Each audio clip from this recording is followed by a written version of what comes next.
You're listening to Real Estate with Kevin Turner on News Talk 4BC.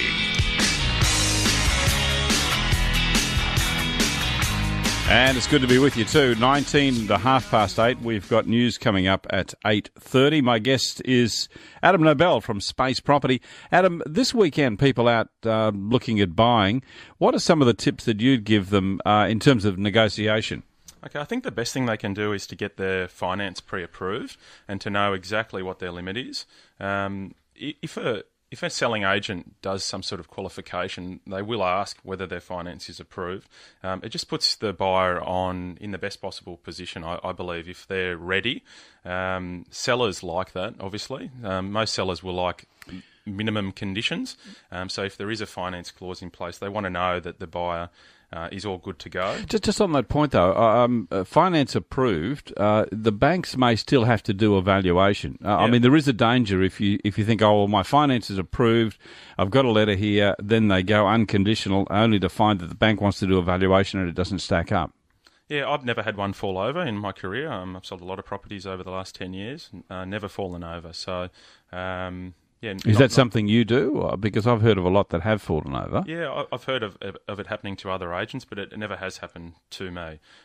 So we negotiate all the way through. So we'll do some homework for the valuer. We'll give them what we believe are comparable sales, and we'll also really continue to show the value in the property that we're showing, not just to buyers but to valuers too. Yeah, this is a great point I want to pick up on, because this is something that a lot of agents don't do, and that is that they stay very involved during the entire transaction. In other words, let me explain what happens. Someone buys a property, it's subject to finance, the agent then sits back and waits to find out if the finance is... I can see you nodding because you know that that's basically what happens. They sit back and wait. Whereas you take a very proactive approach. Do you actually get involved with the valuer? Yes, I do. So we'll send them the contract straight away. We want it to come in at contract price. Then the second thing we'll do is we'll send them comparable sales. This is the valuer? Yeah, correct. Yep. I won't send... Often agents won't do it. They feel it's beneath them to go to meet the valuer, that it's a waste of their time, that they should be doing more dollar productive tasks. For me, that is a dollar productive task. So I will go and I will talk to the valuer and do my best to persuade him that what we've got there is a fair market value for the buyer.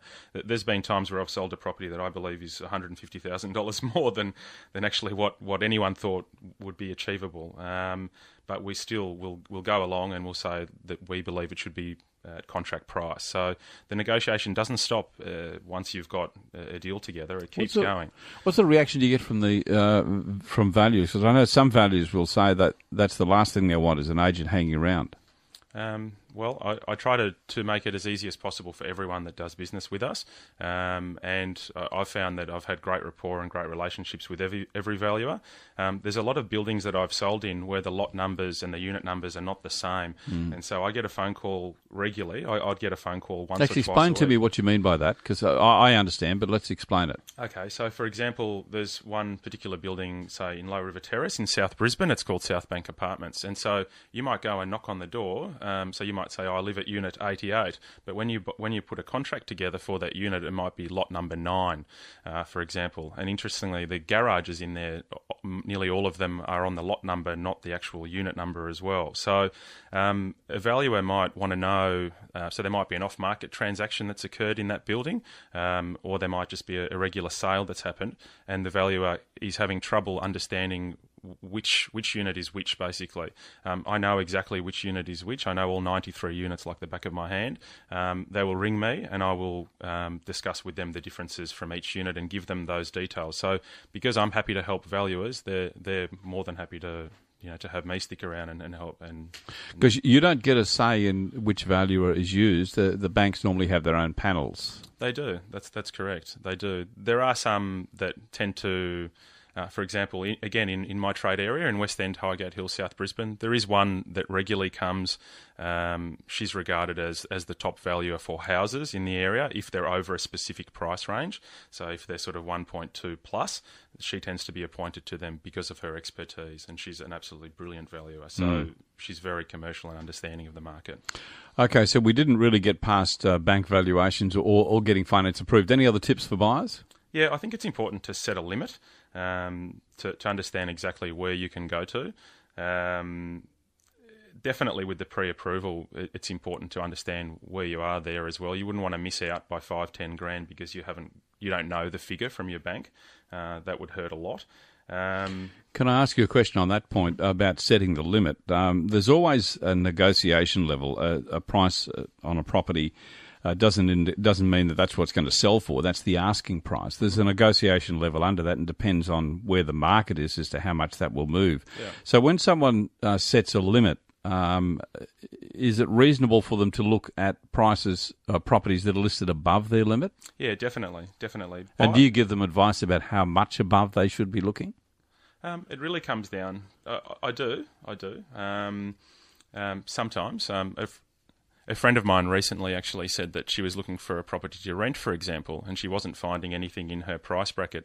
And I suggested to her to go up another $50. So you might look another 50. Yeah, so you 50,000. So you might look another 50,000 on the sales side of it. It really depends on what price bracket you're in. But if you're looking at a unit that's 500,000, for example, or if you've got 500,000, I wouldn't have a problem with looking at ones for 550.